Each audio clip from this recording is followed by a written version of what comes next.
नमस्कार साथियों, आज मैं आपके सामने मधुबोली का पुनः मुखातिब हूँ।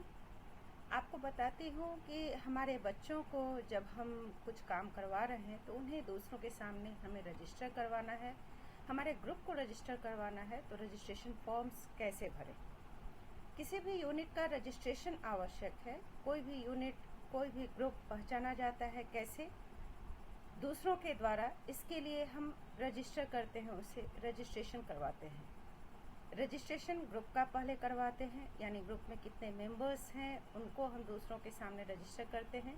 उसके बाद हमारे मेंबर्स क्या काम कर रहे हैं, उनके एडवांसमेंट के लिए हम उनके अलग अलग फॉर्म्स भरवाते हैं, रजिस्ट्रेशन फॉर्म्स। उसको भी मैं बाद में बताऊंगी आपको। तो सबसे पहले चलिए चलते हैं ग्रुप का रजिस्ट्रेशन। तो यह कॉमन बात सबके लिए है। यहाँ डिवीज़न, हमारा रीजन जो है, सबसे पहले आपको फॉर्म में ग्रुप रजिस्ट्रेशन में हमारा रीजन ही डिवीज़न कहलाता है। आप लिखेंगे पटना। डिस्ट्रिक्ट में हर रीजन 4 डिस्ट्रिक्ट में बटा होता है, नॉर्थ, ईस्ट, साउथ, वेस्ट। आप देख लेंगे आपका विद्यालय किस डिस्ट्रिक्ट में आ रहा है। मेरा विद्यालय जैसे कंकड़बाग है या साउथ के अंतर्गत आता है, तो मैंने यहाँ लिखा साउथ। इसके बाद हुआ चार्टर नंबर। जब हम रजिस्ट्रेशन करवाते हैं तो एक रजिस्ट्रेशन नंबर दिया जाता है, चार्टर नंबर अलॉट होता है। तो पिछली बार मेरा इस ग्रुप रजिस्टर है, तो वह जो नंबर मिला था उस नंबर को यहाँ लिखा गया, जो डिवीज़न के द्वारा इशू किया जाता है। अगर आपका रजिस्ट्रेशन पहली बार हो रहा है तो यह चार्टर नंबर ब्लैंक रहेगा, रिक्त रहेगा। वह नंबर बाद में डिवीज़न के द्वारा दिया जाएगा, तब लिखा जाएगा। आपके विद्यालय का नाम क्या है, एड्रेस क्या है, यह आपको पता है। यहाँ उसके बाद यह लिख देंगे आप। आपके विद्यालय के हेड कौन है, यह यहाँ उनका नाम लिखा जाता है, यह भी आपको पता है। ग्रुप का नाम अब है, अगर मैं ग्रुप चला रही हूँ गाइड का, तो गाइड के ग्रुप में हमारे विद्यालय में जो भी लोग हैं, गाइड के ग्रुप का नाम हम रखेंगे किसी प्रसिद्ध महिला के नाम पर। तो मेरे विद्यालय का रजिस्ट्रेशन पहले से किया हुआ है, लक्ष्मीबाई के नाम पर रखा गया है। आप कोई भी नाम, कल्पना चावला इत्यादि आधुनिक नाम भी रख सकते हैं। कलर और डिज़ाइन पूछा जाता है ग्रुप का रजिस्ट्रेशन के वक्त कि उनके स्कार्फ का कलर क्या होगा। तो यहाँ मेरे यहाँ स्कार्फ का कलर ग्रुप के रजिस्ट्रेशन के वक्त बताया गया है, वह है स्काई ब्लू। अब हमारे विद्यालय में ग्रुप में कौन कौन से मेंबर्स हैं, दूसरों के सामने हमारा ग्रुप क्या काम कर रहा है, उसके लिए परिचय करवाना है हमारे मेंबर्स से भी। जैसे एक बात समझ लीजिए, एक विद्यालय है, उसका परिणाम बहुत अच्छा आता है, तो लोग क्या जानते हैं, अच्छा उस विद्यालय का परिणाम बहुत अच्छा है। वहाँ के प्रिंसिपल कौन है, सबसे पहले प्रिंसिपल की बात आती है। फिर विषयों पर जब ध्यान जाता है तो कहते हैं अच्छा वहाँ के टीचर्स कौन कौन है। यानी बच्चे जो भी काम करते हैं तो बच्चों को और उनके टीचर्स को, प्रिंसिपल्स को रिकॉग्नाइज किया जाता है दूसरों के। तो वैसे ही यहाँ पर भी ग्रुप को जब हम रजिस्टर करते हैं तो उसके मेंबर्स कौन कौन हैं, इसको हम दूसरों को रिकॉग्नाइज करवा रहे हैं। तो इसमें देखिए कमिटी मेंबर्स का नाम होता है। सबसे पहले वहाँ लिखा होता है प्रेसिडेंट। प्रेसिडेंट में कौन होगा, विद्यालय का जो हेड होगा वह ग्रुप का प्रेसिडेंट होगा। यानी प्रिंसिपल का नाम वहाँ प्रेसिडेंट में लिखा जाना है। किसका नाम लिखा जाना है, विद्यालय के हेड का। कभी कभी कंफ्यूजन होता है प्रेसिडेंट में किसका नाम लिखा जाए। तो प्रेसिडेंट कौन हुआ, हमारे विद्यालय के जो हेड हैं वो प्रिंसिपल है, विद्यालय के हेड होंगे। वाइस प्रेसिडेंट जो नेक्स्ट सीनियर टीचर होते हैं, या तो वहाँ वाइस प्रिंसिपल हैं तो वाइस प्रिंसिपल का नाम होगा, या नेक्स्ट सीनियर मोस्ट जो टीचर हैं उनका नाम यहाँ रजिस्टर किया जाता है। ये 2 पद के लिए ट्रेनिंग की आवश्यकता नहीं होती। ये प्रेसिडेंट और वाइस प्रेसिडेंट ये पदे न होते हैं, यानी उस वक्त विद्यालय में कुर्सी पर जो भी विराजमान होते हैं वो हमारे ग्रुप के प्रेसिडेंट कहलाएंगे। वाइस प्रेसिडेंट के लिए भी ट्रेंड मेंबर हों, इसकी आवश्यकता नहीं है, लेकिन सेक्रेटरी ट्रेंड मेंबर ही होता है। आपके विद्यालय का जो इंचार्ज है वह सेक्रेटरी की जगह पर उसका नाम होगा। आपके विद्यालय में जो भी इंचार्ज हैं उनका नाम, सीनियर मोस्ट जो भी हैं उनका नाम सेक्रेटरी के कॉलम में आएगा। उसके बाद मेंबर्स में भी ट्रेंड, अनट्रेंड सभी लोग हो सकते हैं, क्योंकि आप प्रोफिशिएंसी बैच के लिए टीचर्स की मदद लेते हैं। आपके यहाँ अगर ट्रेंड मेंबर्स हैं तो सारे ट्रेंड मेंबर्स का नाम लिखवा दीजिए, रजिस्टर करवाइए। अगर नहीं है तो आप अनट्रेंड मेंबर का भी नाम यहाँ ले सकते हैं। केवल सेक्रेटरी ट्रेंड होना आवश्यक है, और अगर ट्रेंड मेंबर्स हैं तो सभी ट्रेंड मेंबर्स का ही नाम आप रजिस्टर करवाएंगे। अब ग्रुप में टोटल मेंबर्स कितने हैं, तो बुलबुल का जो ग्रुप है वह क्या कहलाता है, उनका फ्लॉक कहलाता है। फ्लॉक मेरे यहाँ एक चल रहा है, उसमें कुल बच्चे किस किस श्रेणी में हैं। जैसे विद्यालय है उसमें 1 क्लास में इतना बच्चा, 2 क्लास में इतना बच्चा है, 3 क्लास में इतना बच्चा है, उसका स्ट्रेंथ मांगा जाता है। वैसे ही आप अपने ग्रुप का स्ट्रेंथ दे रहे हैं कि फ्लॉक में प्रवेश के बच्चे कितने हैं, कोमल पंख के बच्चे कितने हैं, रजत पंख के बच्चे कितने हैं, स्वर्ण पंख के कितने हैं, हीरा पंख के कितने हैं, और गोल्डन एरो बैच कितनों ने प्राप्त किया है, प्रोफिशिएंसी बैच कितनों ने प्राप्त किया है। यानी मेंबर्स की कुल संख्या हमें यहाँ देनी है। टोटल फ्लॉक्स कितने हैं, यहाँ पर हमारे टोटल मेंबर्स, फ्लॉक एक ही है लेकिन टोटल बुलबुल्स कितनी है, 37। वैसे ही कंपनी गाइड की जो कंपनी है एक ही रन कर रही है, उसमें जितने बच्चे रजिस्टर हमने किए वो कुल 37 बच्चों को रजिस्टर किया है। और उसकी भी श्रेणी यहाँ दी गई। प्रवेश में कितने गाइड्स हैं, प्रथम सोपान में कितने गाइड्स हैं, द्वितीय सोपान में, तृतीय सोपान में, राज्य पुरस्कार प्राप्त कितनी गाइड्स हैं, राष्ट्रपति पुरस्कार प्राप्त कितने गाइड्स हैं, नहीं है तो वहाँ नील है, कुछ नहीं है। प्रोफिशिएंसी बैचेस कितने लोगों ने प्राप्त किया है, यानी प्रथम सोपान तक तो कोई प्रोफिशिएंसी बैच है नहीं, द्वितीय सोपान से ऊपर के बच्चे जितने भी होंगे वे कितने बच्चों ने द्वितीय सोपान में अभी तक प्राप्त किया है, संख्या उससे अधिक नहीं होनी चाहिए। द्वितीय, तृतीय और राज्य पुरस्कार मिलाकर उससे अधिक संख्या यहाँ प्रोफिशिएंसी बैच होल्डर में हम नहीं दे सकते। यहाँ भी कुल 37 गाइड्स का हमने रजिस्टर किया। अब इनके लिए ट्रेनर्स भी हम हैं, तो बुलबुल के लिए ट्रेनर्स फ्लॉक लीडर्स कहलाती हैं, गाइड के लिए ट्रेनर्स गाइड कैप्टन हैं, गाइडर्स हैं।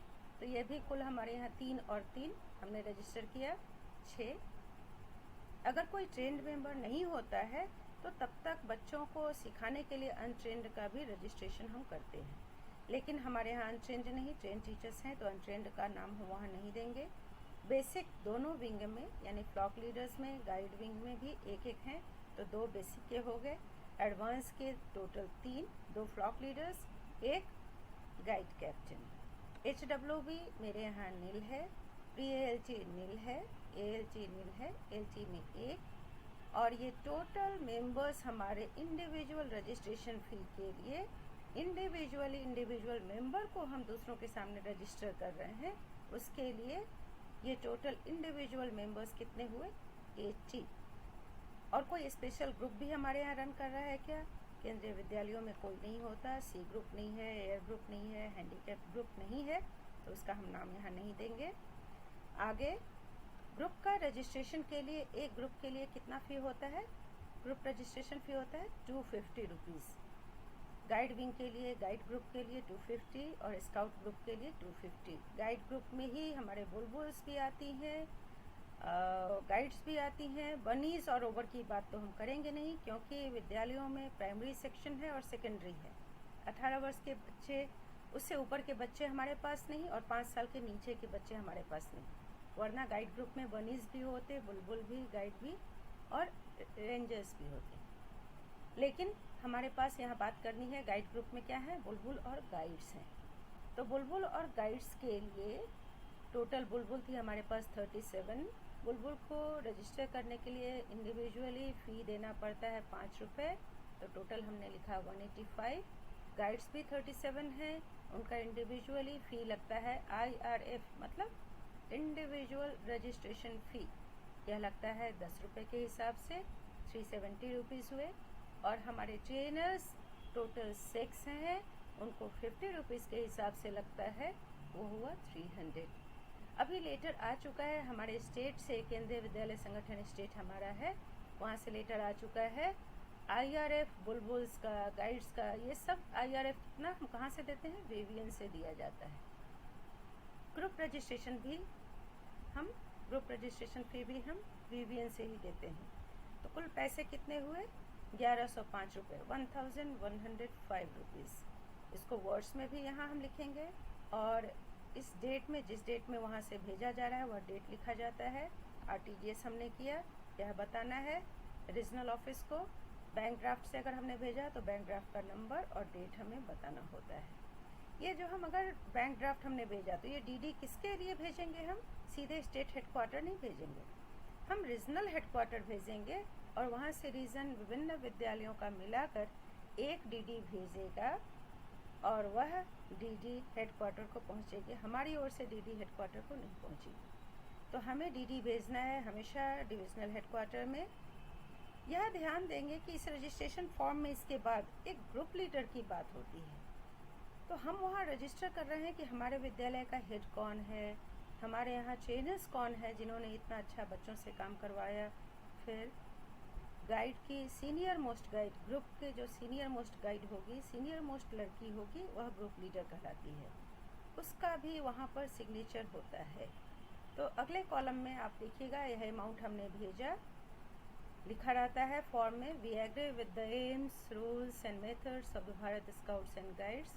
All the leaders in the group will adhere to the rules and discipline of the association. The names of the leader and boys are given in the list attached herewith. Please register or re-register the group. यानी हर वर्ष जो बच्चे registered हैं उनका भी हर वर्ष हम registration करवाते हैं। और यहाँ ग्रुप लीडर का साइन है। ग्रुप लीडर में टीचर का साइन नहीं होता, यह साइन हमेशा सीनियर मोस्ट गाइड का होता है। और यहाँ प्रिंसिपल का साइन होगा। डिस्ट्रिक्ट चीफ कमिश्नर या डिस्ट्रिक्ट कमिश्नर का सिग्नेचर, आपका विद्यालय जिस डिस्ट्रिक्ट में आता है उस डिस्ट्रिक्ट कमिश्नर का यहाँ सिग्नेचर होगा। यह स्काउट विंग का है तो स्काउट का, और अगर गाइड विंग का है तो गाइड विंग से डिस्ट्रिक्ट कमिश्नर का साइन होता है। डिस्ट्रिक्ट कमिश्नर्स अपने डिस्ट्रिक्ट का ही साइन करते हैं। अगर डिस्ट्रिक्ट कमिश्नर नहीं है, चीफ डिस्ट्रिक्ट कमिश्नर बनाया गया है, तो वह सारे डिस्ट्रिक्ट का साइन वो कमिश्नर कर सकते हैं। इसके बाद हम यहाँ से हेडक्वार्टर भेजते हैं। पहले डिस्ट्रिक्ट कमिश्नर के बाद डिस्ट्रिक्ट सेक्रेटरी का साइन होता है, डिस्ट्रिक्ट कमिश्नर का साइन होता है, स्काउट विंग का, सबके साइन के बाद हम वहाँ पर भेजते हैं हेडक्वार्टर के लिए। और हेडक्वार्टर में यह बात यहाँ देने के पहले हम लिखते हैं, यह डुप्लीकेट फॉर्म भेजा जा रहा है, इतने फी रुपीज़ के साथ भेजा जा रहा है और ये चार्टर नंबर इस ग्रुप को यह रजिस्टर किया गया है। ASOC का साइन होता है डिविजनल हेडक्वार्टर से। यहाँ रहा हेडक्वार्टर मतलब डिविजनल हेडक्वार्टर, यानी रीजन के हेड ऑफिस से यहाँ DC वहाँ के हेड हैं, उनका साइन होगा। ASOC का साइन होगा, जो डिवीज़न में रीजन में जो काम देख रहे हैं उनका साइन होगा। और वहाँ से विद्यालयों को एक एक रजिस्ट्रेशन नंबर इशू किया जाता है, चार्टर नंबर इशू किया जाता है। यह एक साथ भी सारे विद्यालयों की लिस्ट बना दी जाती है, उसमें भी नीचे ASOC का साइन होगा, DC का साइन होगा, डिविजनल कमिश्नर का, या AC यानी डेप्यूटी डिविजनल कमिश्नर का साइन होगा, और यह नंबर आपको दिया जाता है। इसमें इंडिविजुअली कितने बच्चे हमने रजिस्टर किए हैं उनकी लिस्ट भी लगाई जाती है। स्काउट विंग में हम किसकी लिस्ट लगाएंगे? कब्स और स्काउट्स की लिस्ट लगाएंगे। उनका नाम, DOB, रैंक क्या है, यानी वो किस क्लास में है, प्रवेश में है या प्रथम सोपान में है, द्वितीय सोपान में है, प्रथम चरण में है, द्वितीय चरण में है, ये सारी बातें बताई जाती हैं। ईमेल ID क्या है, मोबाइल नंबर उनके पेरेंट का क्या है, ये सब बताकर हम लिस्ट के साथ, फॉर्म के साथ ये लिस्ट उसमें अटैच करते हैं। अगर कोई एडल्ट मेंबर है उनकी भी लिस्ट इसमें साथ में अटैच की जाती है। स्काउट विंग के साथ वैसे ही यहाँ गाइड विंग के लिए गाइड की इंचार्ज यहाँ साइन करती हैं, प्रिंसिपल साइन करते हैं, ये सारी बातें गाइड विंग के लिए भी आती हैं। यहाँ पर भी रीजनल ऑफिस से नंबर इशू किया जाता है। फ्लॉक लीडर का साइन होगा। लिस्ट के नीचे बुलबुल की लिस्ट है तो बुलबुल की लिस्ट के नीचे फ्लॉक लीडर का सिग्नेचर होता है, और सीनियर मोस्ट गाइड का सिग्नेचर होगा, न कि बुलबुल का। ग्रुप लीडर में सीनियर मोस्ट गाइड का सिग्नेचर होगा, क्योंकि हम गाइड ग्रुप की बात कर रहे हैं। तो बुलबुल की लिस्ट के साथ सीनियर मोस्ट गाइड का साइन भी होगा और गाइड कैप्टन का भी साइन होगा। फ्लॉक लीडर का साइन बुलबुल वाले में और गाइड वाले में गाइड कैप्टन का साइन होगा। सीनियर मोस्ट ग्रुप लीडर हमेशा वह सीनियर मोस्ट गाइड ही रहेगी। एडल्ट लीडर्स का भी हम पूरा यहाँ नाम देते हैं, उनकी भी सूची होती है। उसमें लास्ट में गाइड विंग की जो आपके ग्रुप से इंचार्ज हैं वो साइन करेंगी और ग्रुप लीडर भी साइन करेगा, और यह लिस्ट भेज दी जाती है। उम्मीद है रजिस्ट्रेशन फॉर्म आपको भरना आ गया होगा। ध्यान से हम रजिस्ट्रेशन फॉर्म भरेंगे, गलत होता है तो हमेशा आपके ग्रुप को सही ढंग से पहचान नहीं मिलती। सिर्फ पहचान दिलाने के लिए ये रजिस्ट्रेशन फॉर्म सही भरा जाना बहुत आवश्यक है। आपको रजिस्टर कोई सही नहीं करेगा अगर आपने यह फॉर्म सही ढंग से नहीं भरा। तो मैं अगली बार आपको दूसरे फॉर्म के साथ आपके समक्ष रहूँगी, आपको दूसरे फॉर्म के साथ दिखाऊंगी कि वह फॉर्म कैसे भरा जाता है, आपके समक्ष आऊँगी। तब तक के लिए धन्यवाद, नमस्कार।